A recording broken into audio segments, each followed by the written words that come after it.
Okay, this video is why I am a Christian, and in a sense, it's a little bit of a rebuttal of Bertrand Russell's famous 1927 lecture where he said why he is not a Christian, but it's more than that.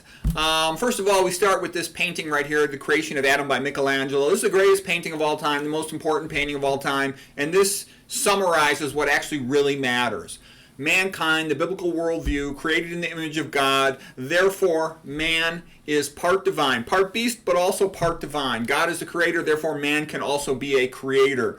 And therefore, being part divine, man is entitled to divine rights, right to his privacy, right to property, right to freedom, right to free speech. These all come from mankind creating the image of God, and that is also what was in the Declaration of Independence of the United States, these rights endowed by the Creator, as written by Thomas Jefferson and approved by the Continental Congress of that time. And this is a big deal. Trust me, it all comes down to this painting. If you study metaphysics, history, philosophy, politics, it all comes down to this. And mankind is either agreed upon by society, created in the image of God, or he's not. And if he's not, then he's just an animal. He's just a primate monkey that talks, okay? So it's a lot better this way. Trust me, and I actually think it's true, too, based on extensive study of biology. I majored in evolutionary biology in college at Stanford, and I've read about 50 books on the subject beyond that. Okay, so anyways, magnificent painting created in the image of God.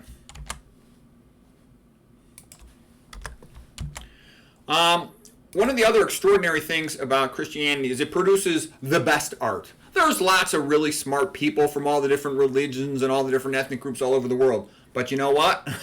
Nothing comes close to Christian art. I mean, look at this sculpture. It's more than magnificent. It's the best sculpture ever made. Michelangelo, when his mother died, this is called the Pietà, of course, and Michelangelo, when his mother died, he's only about 6, 7 years old. He was very sad, of course. And in this painting, and he was a young guy when he made this sculpture, I think in his early 20s, it sort of captures, a boy with his mother almost. She's so much bigger than the Christ, but it just works. It's magnificent. It's about his only sculpture that he signed it up to that point, and his name was on the sash there when somebody else actually thought it was maybe by someone else. He did that. It's just beautiful. It's magnificent. And Christianity does that. I don't know how it does it. Actually, I kind of do know how it does it. It inspires a person that the universe is rational, created by a rational God, and that we're meant to try to understand it. And we're meant to try to create beautiful things. Great art is usually in praise of God. And I just show you this painting here. This is back in 1435. Look how magnificent it is, Rogier van der Veen. He's a very, not as well known, but he's a magnificent painter. Him and Botticelli are the two best painters in the 1400s. And this is Descent from the Cross, and it was done for the Archers Guild, so you can see how the body position of Christ and Mary, his mother, they echo each other, and it's almost as if, Mary Magdalene, they're pulling his legs back as if it were like a bow. I mean, the faces, the expression, the artistic detail, it's magnificent. This is 1435. Okay, a little bit of the philosophical stuff.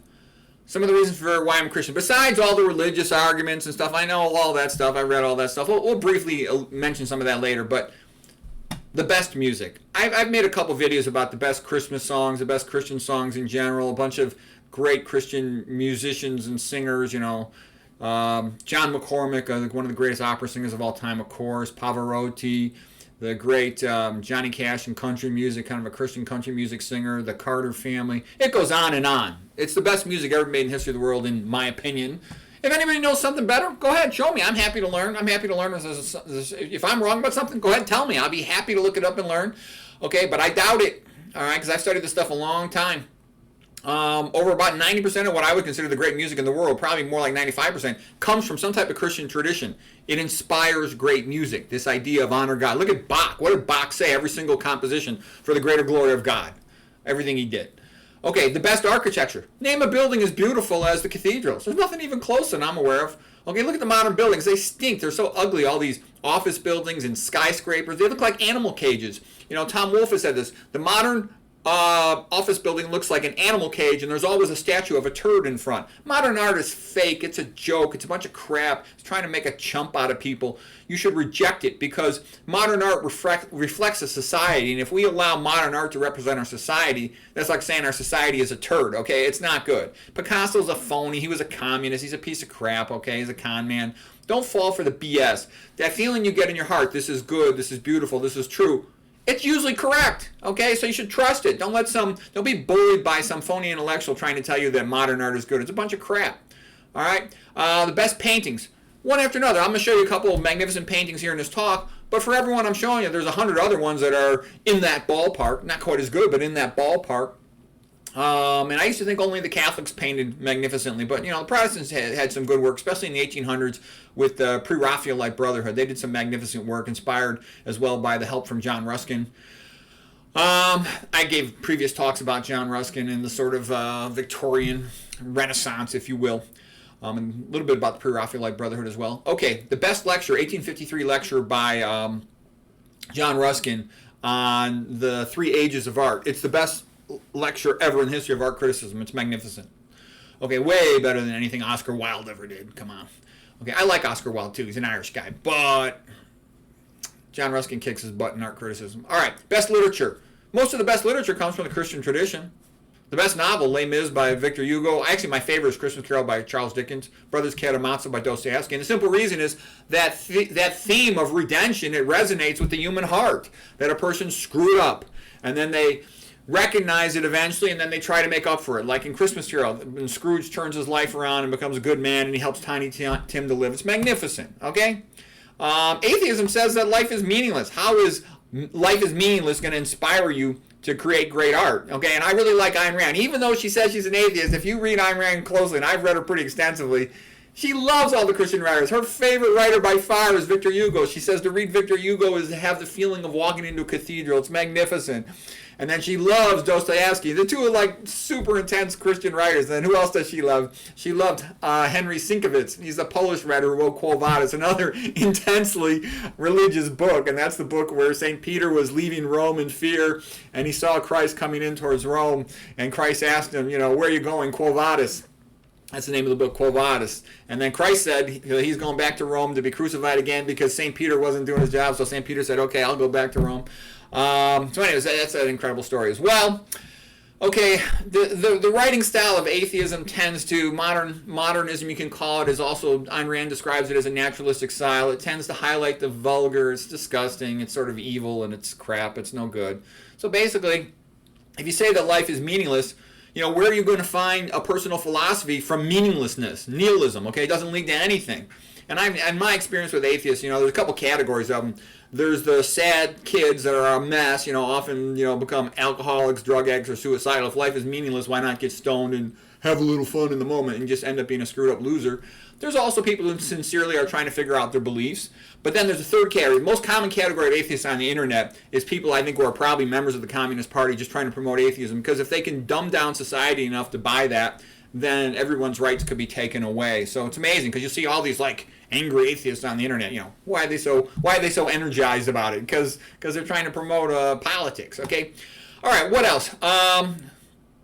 Talked about Ayn Rand, how she loves all the Christian writers, and she herself had grown up in Russia as it was becoming communist, and they really mistreated her father. That pissed her off, and that lady is an incredible genius. Okay, best movies: Amadeus, Ten Commandments, with Cecil B. DeMille and Charlton Heston, The Wonderful Life. And again, there's this theme of redemption, okay, where, in The Wonderful Life, Jimmy Stewart learns to see life in a different way and realize how lucky he has it and gets that attitude of gratitude. That's the time back when a lot of movies were great. Modern movies are stink. They're made for, illiterate retards.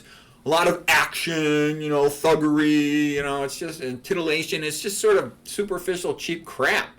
I haven't had a TV, ever since I was a kid, and I don't even go to the movie theaters for decades because it's all crap.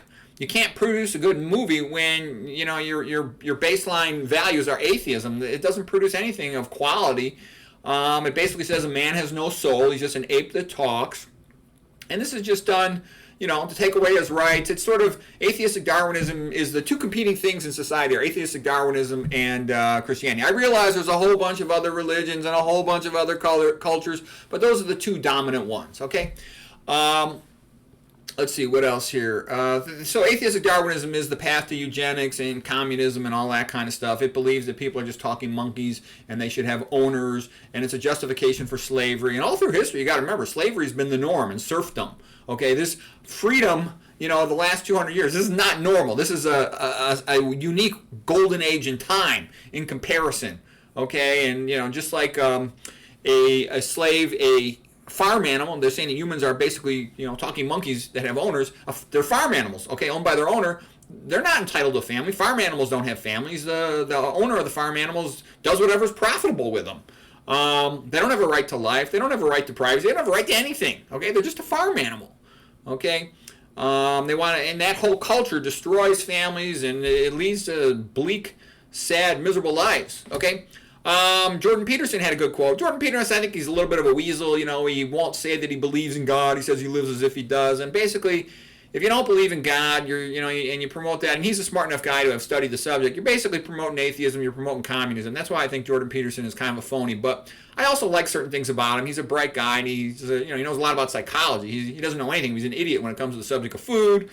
But if you say atheism is an acceptable viewpoint and that it might be correct, that's communism, okay? So that's why I think he's a bit of he's not really what he pretends to be. And all these churches invite him to speak. Who are you inviting to speak? A guy who doesn't even say he believes in God? I think he's full of crap and he's a bit of a lightweight and a weasel. That's my opinion. Okay, but on the other hand, I still like him sometimes because he does say some good things and I like his psychology. All right, he also encourages people to go on neuropsychopharmaceutical drugs, which is bullshit, not true clinically. And so I think he's wrong about that. He's wrong about some other things too. And he says these things with confidence, which is bad. And it would suggest either when somebody says something with confidence, it suggests that either they know what they're talking about, or they're an ignoramus with no judgment, or they're lying. He's obviously not an ignoramus with no judgment, so I think he's intentionally lying. That's my opinion about Jordan Peterson promoting a meat diet and promoting these neuropsychopharmaceutical drugs and some other things that he says. Okay? All right. Anyways, Christianity says that a man is created in the image of God, therefore part divine. We covered that. Christianity encourages you to tell the truth, because you don't have any reason to tell the truth to talking monkey. You have no moral obligation to talking monkey. But if you look at the Bible, the Ten Commandments and all that stuff, God, love thy neighbor and all that stuff, then you're obligated to tell the truth. Okay, so I'm a Christian. I believe in God, and that's one of the reasons why I try to tell my audience the truth. I try to help you as best I can. There's really not any money in this. I'm just a bit of an egomaniac. I want to try to become one of the best doctors in the world, like Dr. McDougall. So I got to do the right thing. I got to try to help the public, the pros, all right? Because if I don't, if you're just trying to make money, you sell drugs to all the, ignorant population. Okay, let's see, that's pretty much, I got a whole bunch more slides, but that's it for this one. Oh, then there's another argument you'll hear, oh, well, Christianity's backwards and it's not good for science. That's completely untrue.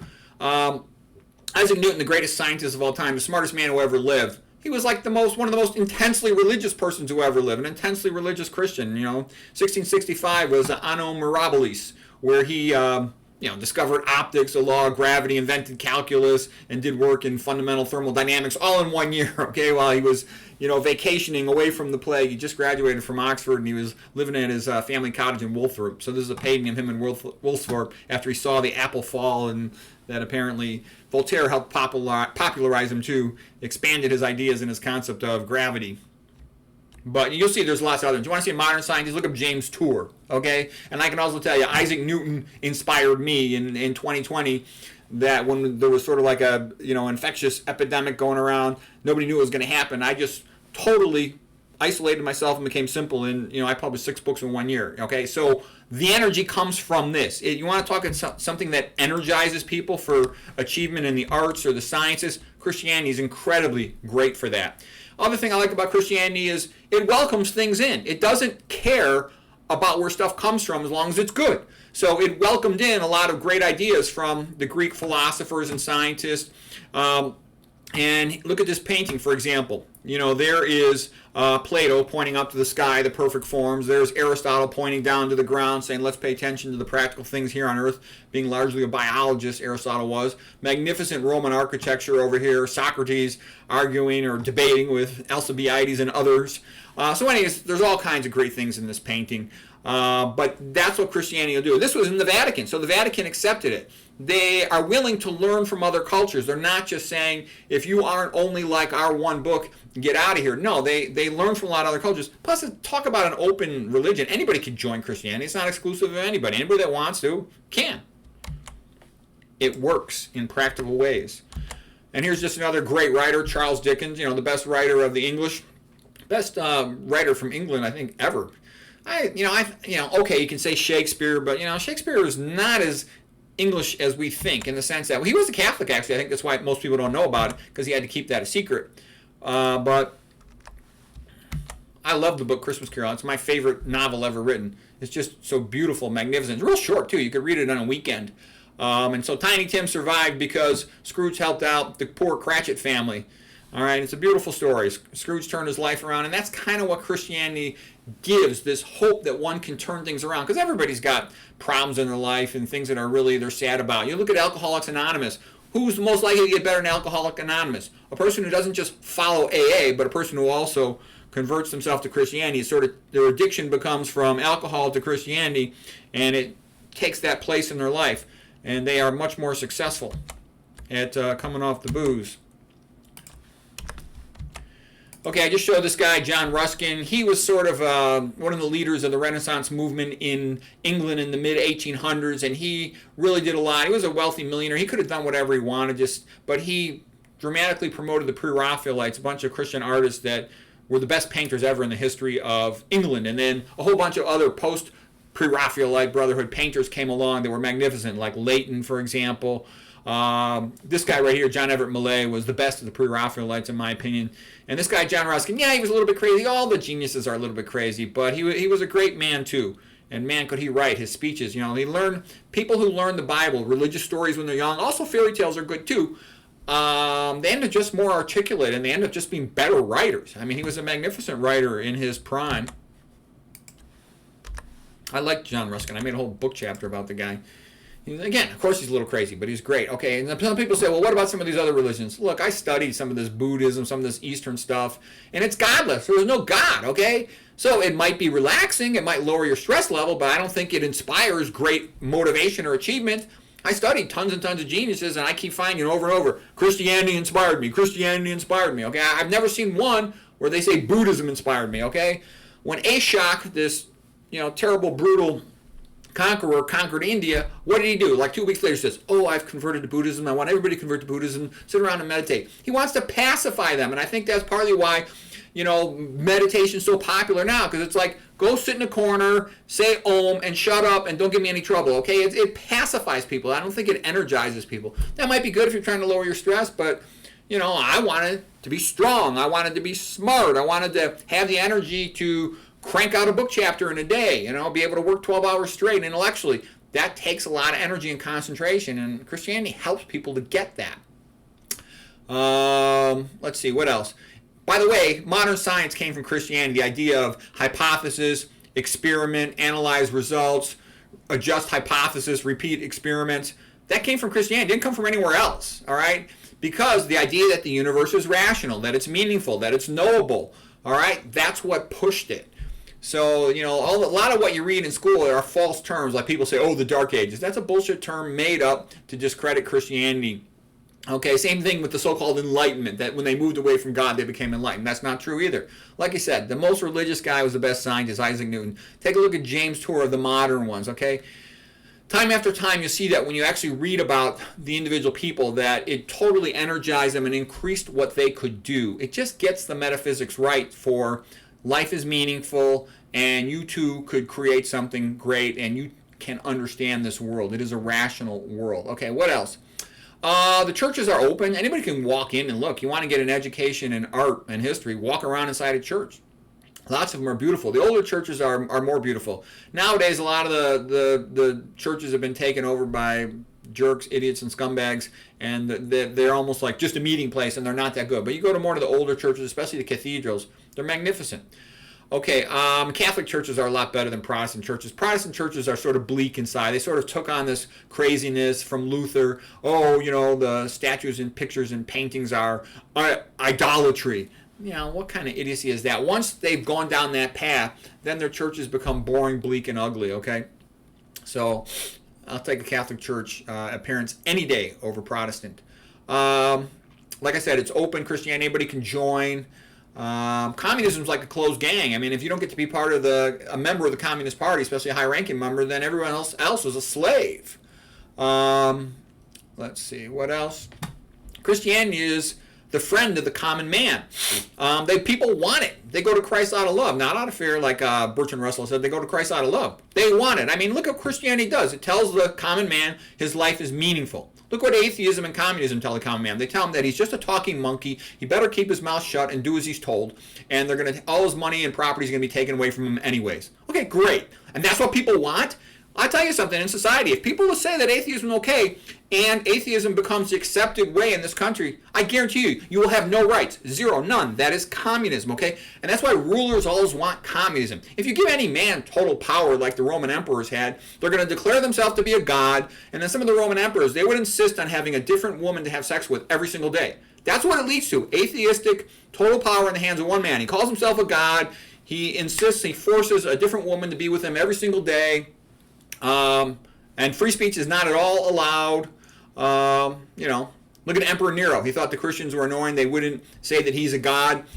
So he just, put them up on a pole and he burned them as torches at night. Okay, that's what happens with no God, because there are no rules. If you've got Christianity, you've got a biblical worldview, you got to follow the Ten Commandments, be nice to people, consider them creatures in the image of God. If you don't have that, then a human means nothing. They don't have a soul. They're just a talking monkey. You can do whatever you want to them. You could feed them to each other. The cannibalism is okay. Everything is okay if you don't have God in these types of rules, the Ten Commandments and a biblical worldview. It actually really does matter. And a lot of people, you have to study history to know this, that the world's been brutal since the beginning of recorded history. And there are just little gaps in time where things are good. And we sort of had that in America, and hopefully we'll be able to keep it. But it looks like it's fading away, and we don't want that. I certainly don't want it. I want freedom. I want to be able to have a free conversation. I want to be able to study freely, okay? Because basically, you think about, you want to have a conversation about health, about nutrition, pathophysiology, toxicology. Most of what you get from these big corporations who run the world is not true. They're going to tell you all kinds of crap, like soy is a health food, olive oil is good for you, caffeine is good for you. That's all bullshit. They just want to market their product, but it'll be like against the law, misinformation. There'll be some, committee of safety fact checker will tell you, oh, you can't say that on the internet. That's what's coming in the near future if we don't maintain free speech, okay? And Christianity promotes free speech. It tells the individual man his life is meaningful, that God loves him. What an honor. God loves him, okay?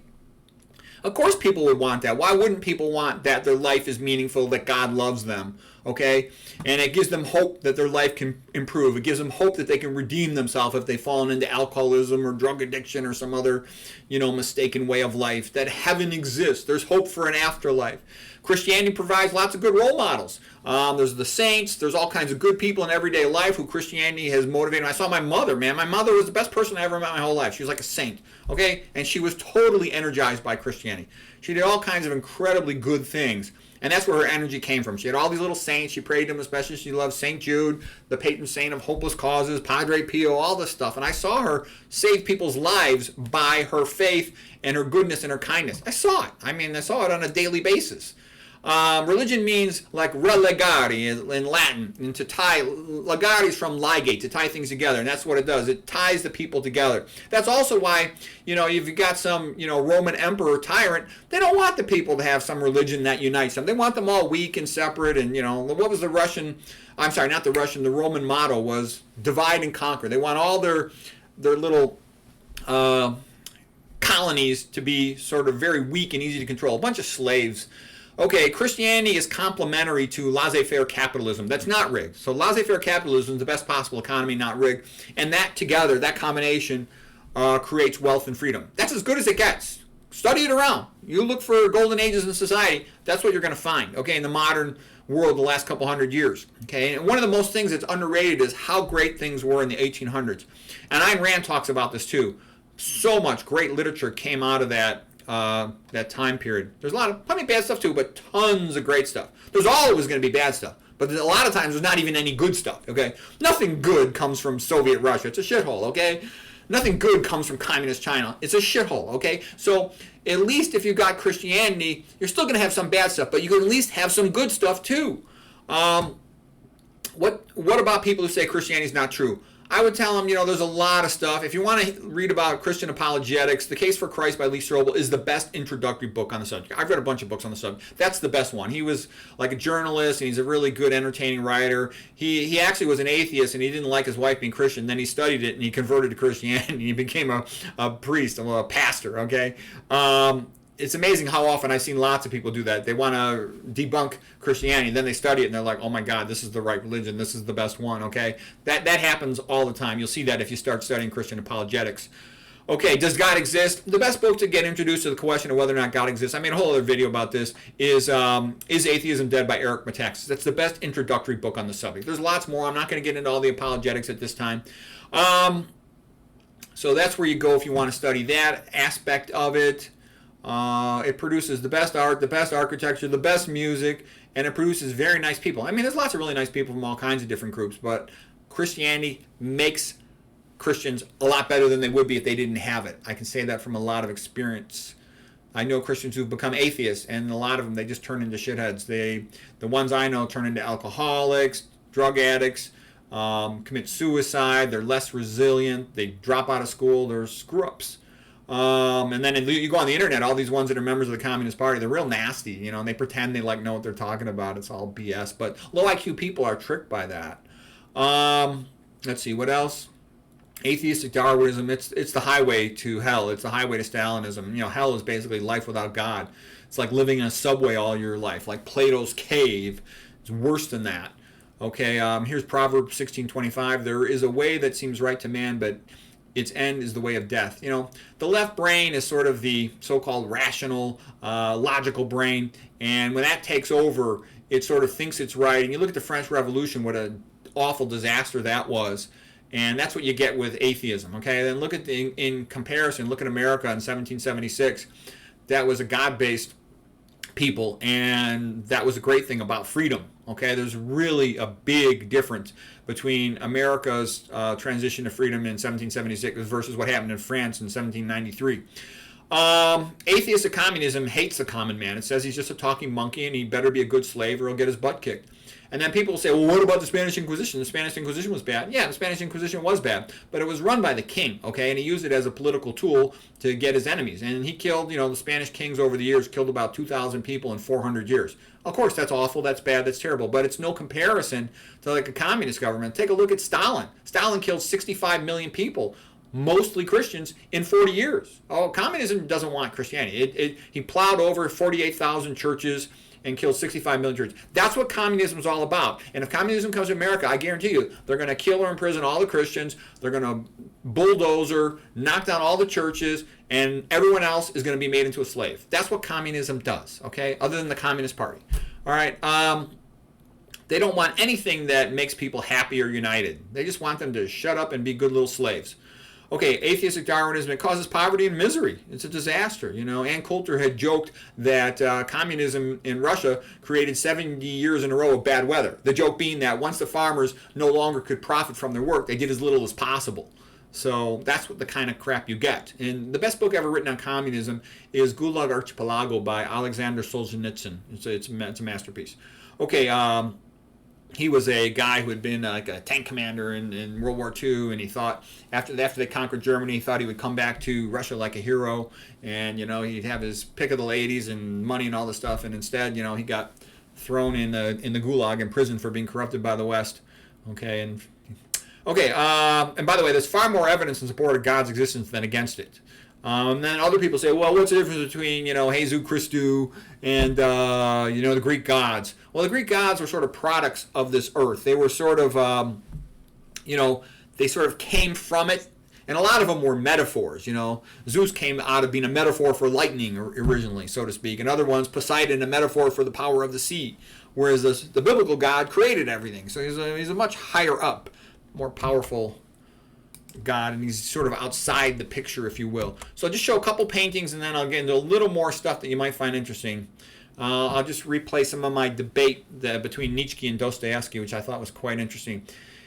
It gives a structure to a way of life. You know, these are the 7 sacraments of the church by that same artist from earlier, Roger van der Weyden, in 1445. You know, it's sort of like a baptism, you know, communion, and the death, and all these other things, how they all go together, the Easter, the Christmas. It provides a structure to the year and the saints' days. Some people say, oh, isn't worshiping a saint? You don't worship a saint, but people like a saint. And they might pray to a saint, not that they're worshiping the saint, but they like the saint, almost like they like a powerful friend, as asking them to intercede on their behalf to God. People are scared to pray directly to God sometimes, because they feel if God doesn't answer their prayer, they're screwed. There is no hope. Versus if they pray to a saint and a saint doesn't necessarily answer their prayer, they can all pray to some other saint. So that's a little bit of how that logic works. So Catholicism is more likely to pray to a saint than is Protestantism. Protestantism is more of a Bible-thumping, you know, very limited and kind of bleak in comparison with Christianity. And also, I'll tell you why I think Protestantism is a bit of a joke in comparison with Catholicism. Now, don't get me wrong. I know the modern Pope is a piece of crap. He stinks. I think the priesthood for Catholicism is very weak at this time. I think if it'll ever be any good, they have to, number one, allow priests to get married, so they'll have some more real-life experience. And number two, they need to get rid of tax exemption, because they're intellectually castrated by being afraid to say anything political, which might take away their tax exemption. So therefore, they don't really say much interesting. And now, don't get me wrong, I think it's good for kids to go to Catholic schools because they learn morality. At a public school, you learn immorality. Okay, at a Catholic school, you learn morality. They're not that great for academics, but the public schools are even worse. Okay, anyway, here's just a couple quotes from some famous people and some famous scientists. Louis Pasteur: the more I study nature, the more I am amazed by the Creator. Science brings men nearer to God. And you'll see there's tons of them that are like that. I didn't even want to collect them all. I got stacks of those quotes, and it's such a obvious thing. It's not worth going all into. Here's a nice painting. This is by Arnold Freiberger, The 10 Commandments. Rather awesome painting there. And it's got rules. You're supposed to behave. You're supposed to be nice. Okay, and then there's the idea of the Last Judgment, which helps teach kids morals. You know, you say, well, if you're good and you honor the rules of God, you'll get to go to heaven in the afterlife, and that's sort of what heaven is, life with God, and hell is life without God. If you reject God and His commandments, you go to hell.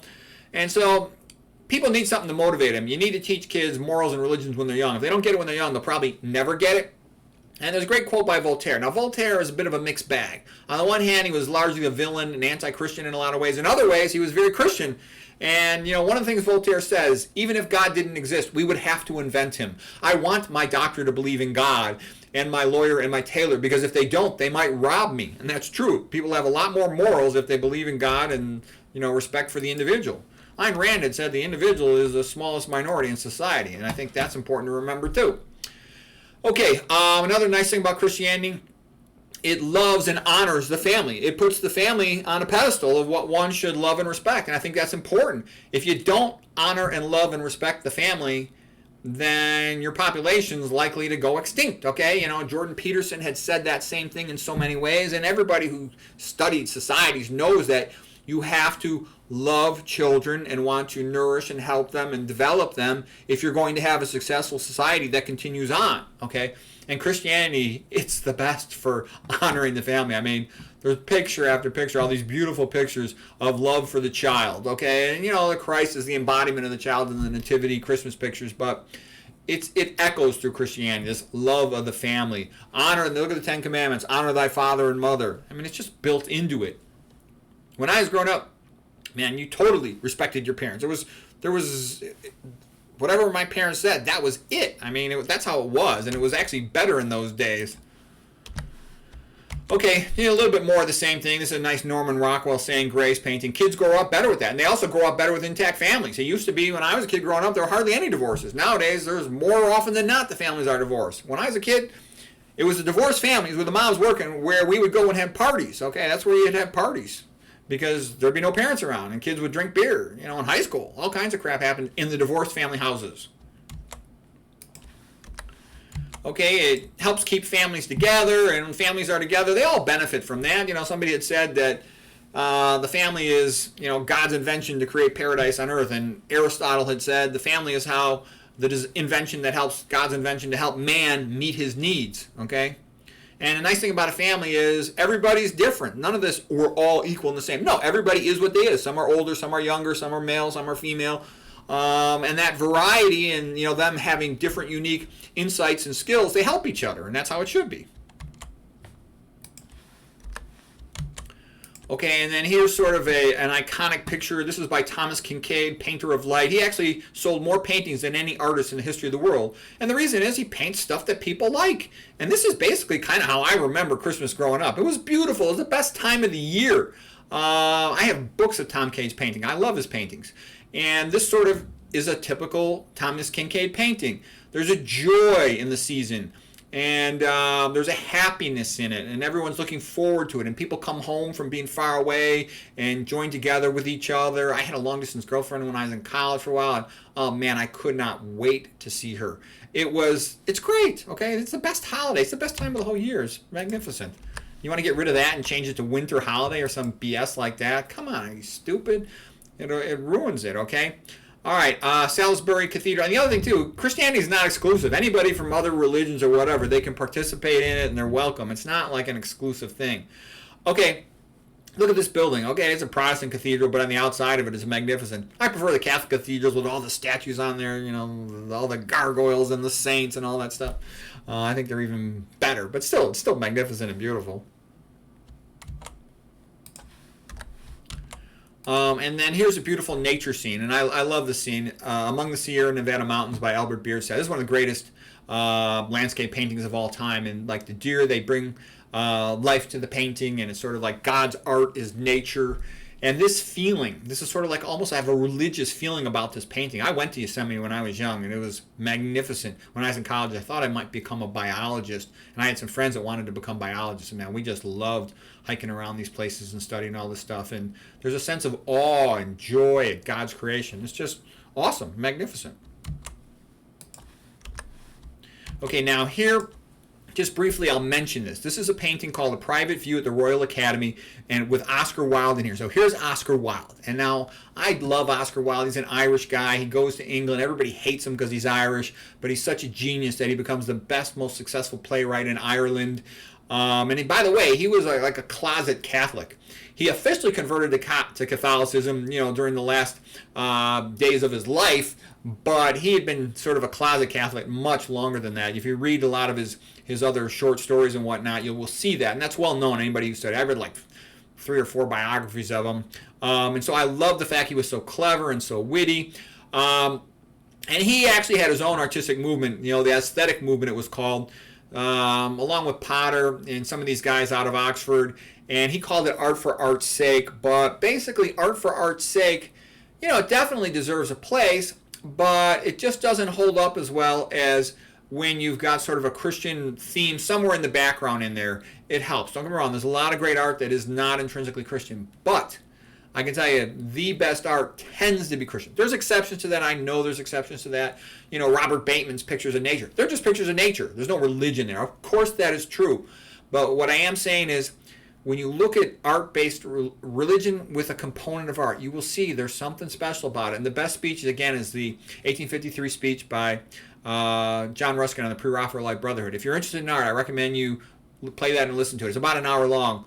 It's extraordinary. And the key line of it, a little spoiler alert here, but the key line of it is, pagan art was great because it built to its gods. And pre-Raphaelite art was great because it built to its God, versus modern art is not great because it builds to no God. That's sort of like one of the punchlines in Ruskin's speech, and trust me, it's an awesome speech. It's one of the greatest of all time. Okay, and this is sort of a modern concept. Basically, the sheep are stranded in a storm, and they got a couple dogs to protect them, but the dogs can't do much. There's a pack of wolves coming to kill the sheep. They can rally to the cross and, form a circle and be okay there, or they can just stay out, individualized by themselves, out in the cold, and they will all probably get killed. And that's sort of like where things are at. Christians ought to realize that they're lucky to have Christianity, be grateful for it, support it. Otherwise, it's going to be taken away from them. It's going to be declared illegal. The Bible's going to be declared illegal. The churches are going to be smashed down, like Notre Dame was burned down. That will happen to other churches. It will be declared, illegal, hate speech or some other BS like that, and that'll be the end of Christianity. And that'll be the end of having families and everything else. If you think I'm joking, it's because you haven't studied it. Study a little history. You'll see that that is the case. Look at Plato. Even Plato, back, in 400 BC, he was pissed off that Sparta had conquered the Athens, and so he was pushing for eugenics back in ancient Greece because he felt that's the only way they could stand up to Sparta. And what I'm saying is, in other countries, man, Christianity is illegal. They'll just, throw you in jail, take your kidneys out, and sell your kidneys. Okay, that's what happens in a lot of places. It's not good. All right, so I'm just telling you, cherish it while you can and support it. You want to have nice art, music, and literature and freedom. That's where it's going to come from. And if you don't have that, you're not going to have those things. Okay, and so, to me, it's an obvious choice. You want beautiful art, beautiful music, beautiful literature, or do you want this type of crap? This is what we're sort of headed to. Here's Cemetery Entrance by Caspar David Friedrich. He's a great landscape artist. And here we're sort of walking in, and these paintings, they're kind of sad. This is Monastery Burial Ground, again by Caspar David Friedrich. He was a Lutheran German romanticist type artist. It reminds me of Charles Dickens' book, The Christmas Carol, where, the ghost of Christmas future was saying, do you want this future? No, America doesn't want this future. We want freedom. We want free speech. We want love. We want nice music. We want Christmas holiday. And so this one's called Abbey in the Oakwood, and this looks to me totally like the stuff from the movie The Ghost of Christmas Future. Caspar David Friedrich. The official name is Abbey in the Oakwood. At first I couldn't find the name for it. And then here's another thing this reminds me. It reminds me of this painting of Arnold Brocklin in 1883. It's called The Island of Death, the Isle of Death, and Isle of the Dead. And this is what atheistic Darwinism and communism leads to. Everybody's just a slave with no hope. That's why so many men from Slavic countries become alcoholics, because they got no hope. They got intelligence and brains and talent, but they're not allowed to use it. And so this is the bleakness of what that's headed to. And it doesn't have to be that way. Instead, it could be, let me show you the next slide here. It could be like this. Same artist, Arnold Brocklin. This one's 1888. He made The Island of Life. And Christianity creates a culture of life. Again, love thy neighbor. We can be creators, make beautiful music, beautiful art, beautiful buildings. We can be good to each other, help each other, kind to each other, forgive each other. Things could be good. It doesn't have to be, this modern crazy crap hole. Okay, I got a little something different coming up now here. So this was a previous video. I've condensed it, some of the highlights. There's a great debate, and it's actually a philosophical debate where I just took quotes from Nietzsche and Dostoevsky and had them in a discussion about whether or not there should be religion. He was the greatest anti-Christian philosopher of all time. He declared that his name should be the Antichrist. He specifically said, Nietzsche, that his goal was to destroy Christianity.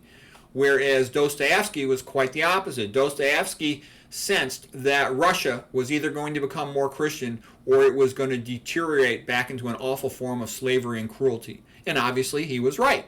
And that's what the Brothers Karamazov book is all about. That Alyosha, the Christian guy, is the only guy who really sort of leads a good, happy life. Everyone else gets messed up because their sort of values are not set. But anyways, let's take a look at their quotes. I think you might find this interesting. Okay, in this corner we have Friedrich Nietzsche, the Antichrist. Okay, in this other corner we've got Nietzsche, by the way, his book, Ecce Homo, where he said, Behold the Man, he wanted his book to replace the Bible. He felt that the Bible was no longer necessary. People could just read his book. Okay? In a godless society, the ruler is God, and Nietzsche thought that he should be the equivalent of God in the modern world. Okay, Dostoevsky lived from 1821 to 1881. He was a Russian Orthodox Christian. And by the way, in 1860 in Russia, 10% of Americans were slaves, but 90% of Russians were slaves or serfs. Dostoevsky wasn't an aristocrat, but he was also above being a serf. His father got killed by the pissed off serfs.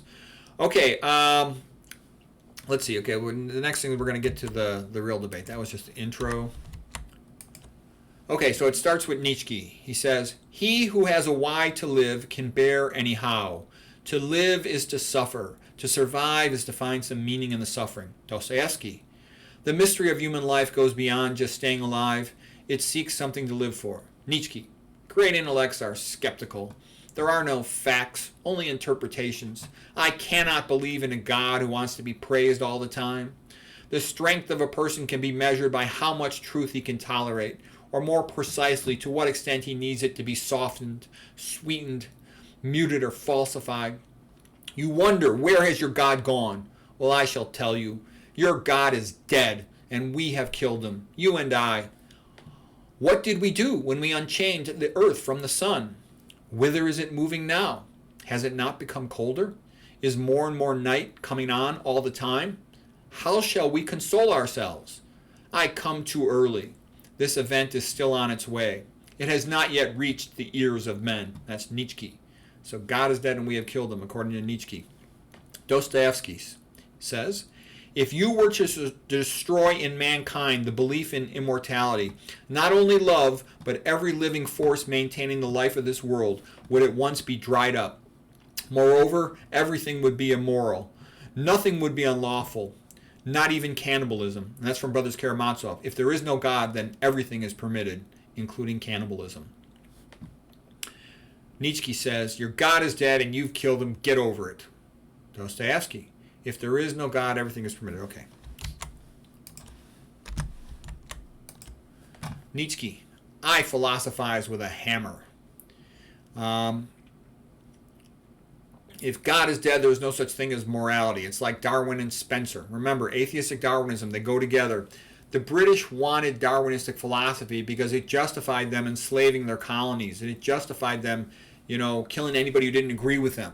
So a ruler is going to want atheistic Darwinism because it basically says they're God and they can do whatever they want to other people. Nietzsche, now we're continuing with the debate, says, verily, I have often laughed at the weaklings who thought themselves good because they have no claws. Okay, here's a quote by Paul Johnson, a little interlude in the debate between Nietzsche and Dostoevsky. He's sort of the great English historian. He says, man owes his humanity to the notion of God.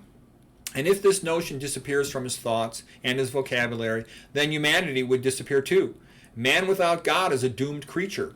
The history of the 20th century proves this view, that as the vision of God fades, we first become more clever monkeys, then we exterminate each other. Okay, so Nietzsche continues. Christianity is the snake that swallowed its own tail. Your churches are not churches. They are just tombs for a dead God. After coming in contact with a religious man, I feel as if I must wash my hands. There is not enough love and goodness in the world for us to give it away to imaginary beings. Dostoevsky. Even those who renounce Christianity and criticize it, in their innermost being, they still try to follow the Christian ideal. No one has been able to create a higher ideal of man and virtue than the ideal given by Christ. Nietzsche. The New Testament is too rococo. Upon reading the New Testament, one feels as if they are reading a Russian novel. Mystical explanations are thought to be deep. The truth is they are not even shallow. A casual stroll through the lunatic asylum shows that faith does not prove anything.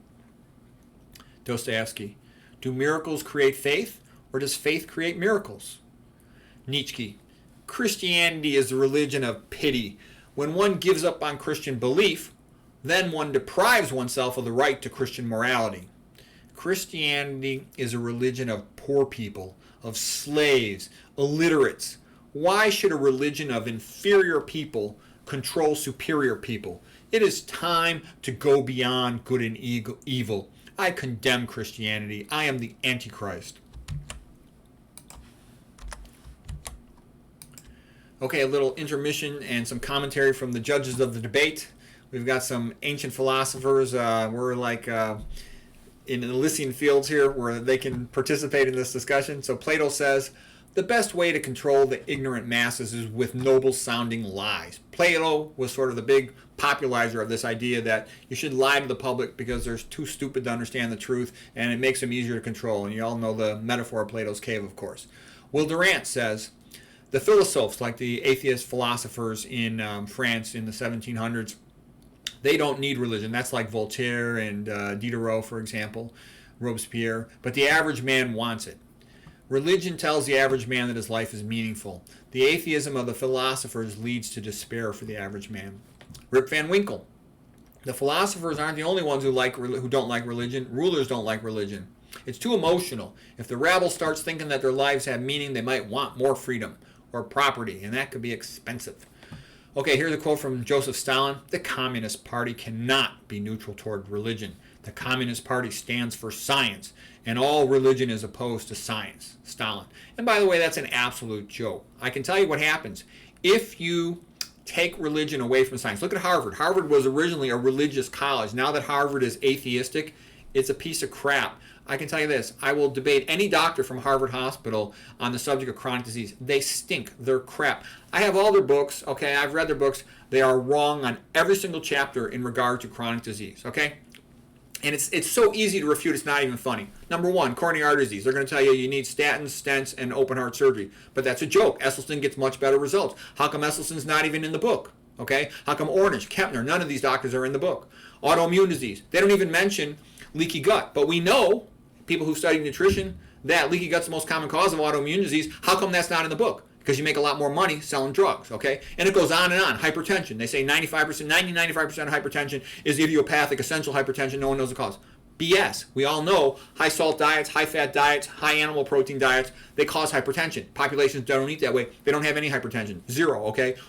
All right, except for some rare, 1 in 20,000 case or some BS like that. So basically what I'm saying is, it's like that chapter after chapter after chapter, all right? The books are wrong. Okay, so what happens is when you don't have God and an obligation to tell people the truth, you end up with a book that's full of lies. All right, and that's what happens. So science needs God a lot more than God needs science. You don't need God to do a single individual experiment, but you need God to motivate scientists to tell the truth. Right now, the way a scientist makes money for a university, a big, Ivy League medical center, for example, is they have to please Big Pharma because that's where all the money is. They have to promote a drug because that's how you get money.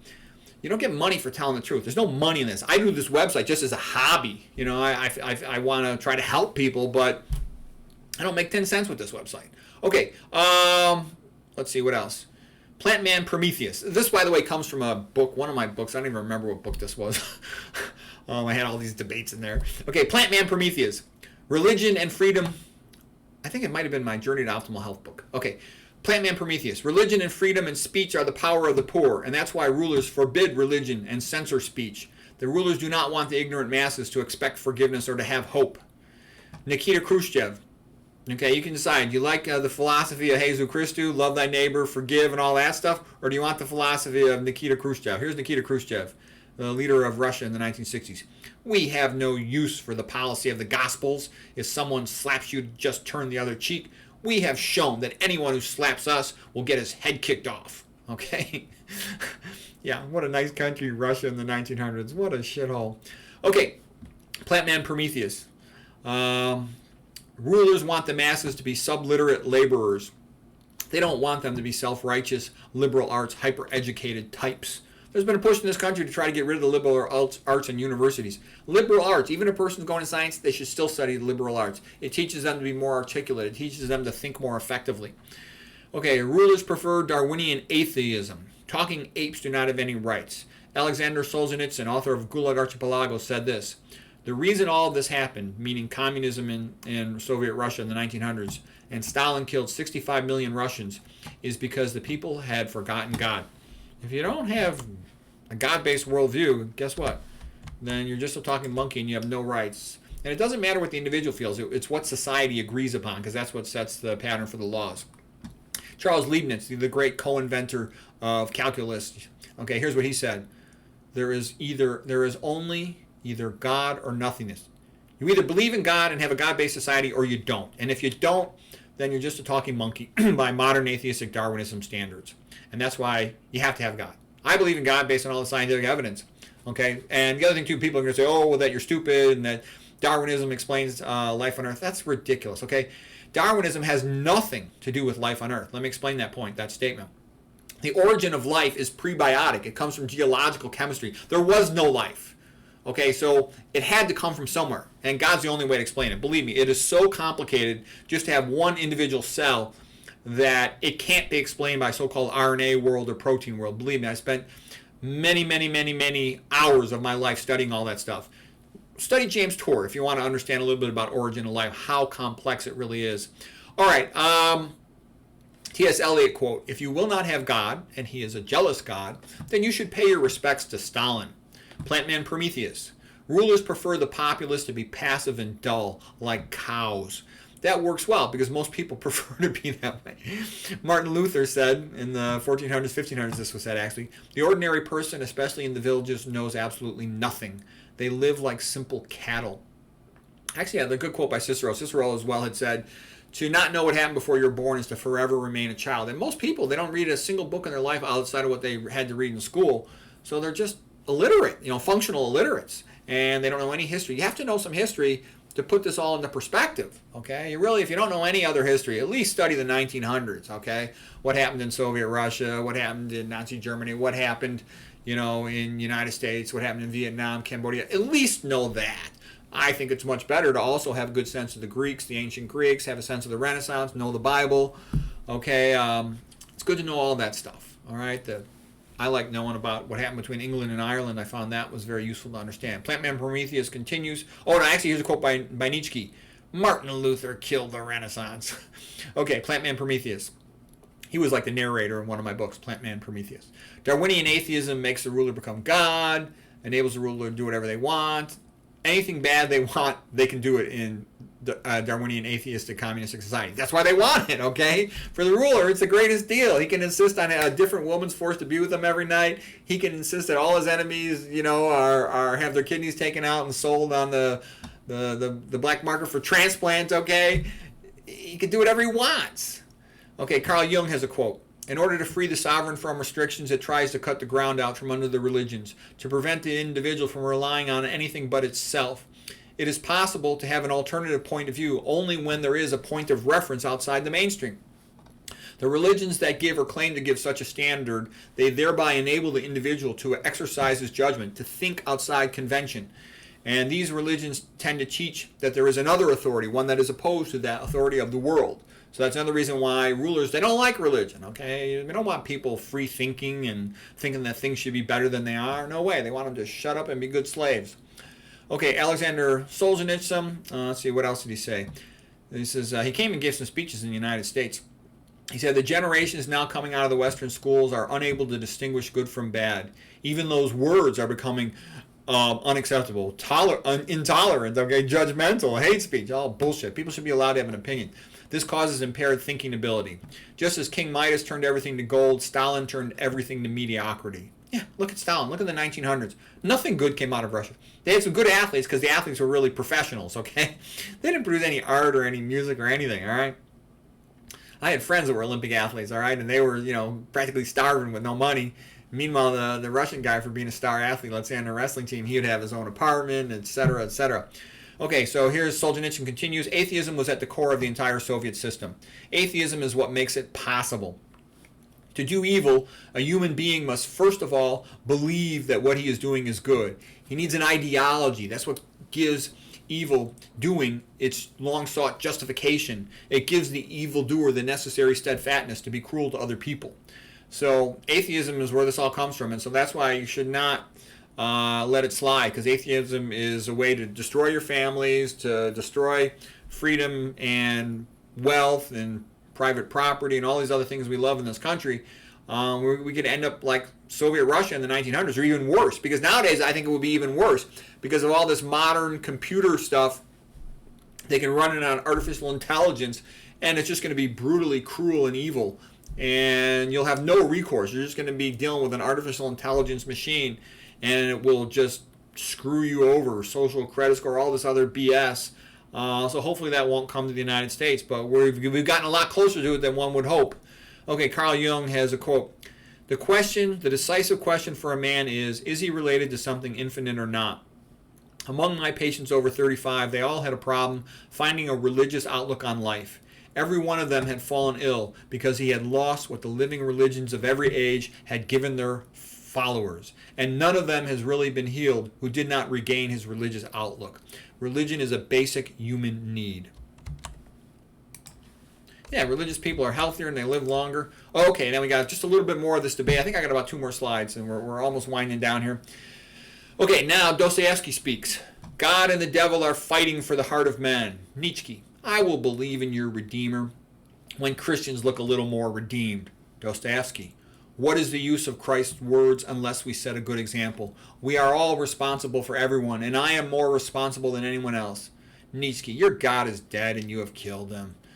Dostoevsky. If someone proved to me that Christ is outside the truth, then I should prefer to remain with Christ than with the truth. If you drive God from this earth, we shall shelter him underground. Voltaire pops in with a comment. If God did not exist, we would have to invent him. I want my doctor and Taylor to believe in God so they don't rob me. Okay, now here's from the book Brothers Karamazov, the chapter on the Grand Inquisitor. And by the way, there's a lot of people, myself included, consider this the best book chapter in any book ever written in the history of the world. All right, so the Grand Inquisitor. And what had happened is Jesus Christ had come back to earth. It was set sometime, let's say, around the 1600s, and there was a Spanish Inquisition, and the Grand Inquisitor was the leader of it. And at first, Jesus Christ had been seen by the people, and they loved him, and everyone was so happy, and it was all wonderful. But then the Grand Inquisitor found out about him and threw him into prison. And the Grand Inquisitor then goes in to talk to him, and he says, Why hast thou come to hinder us? For thou hast come to hinder us, and thou knowest that. But dost thou know what will be tomorrow? I know not who thou art, and care not to know whether it is thou or only a semblance of him. But tomorrow I shall condemn thee, and burn thee at the stake as the worst of heretics. And the very people who have today kissed thy feet, tomorrow, at the faintest sign from me, they will rush to heap up the embers of thy fire. Knowest thou that? For 15 centuries we have wrestled with thy freedom, but now it is ended and over for good. Today men are more persuaded than ever that they have perfect freedom, yet they have brought their freedom to us and laid it humbly at our feet. Dost thou know that the ages will pass, and humanity will proclaim by the lips of their sages that there is no sin, there is only hunger, and we alone shall feed them in thy name, declaring falsely that it is in thy name. And in the end, they will lay their freedom at our feet and say to us, Make us your slaves, but feed us. Okay, this is the last slide. Plantman Prometheus speaks up. Smart people like freedom. Do you know why smart people like freedom more than stupid people?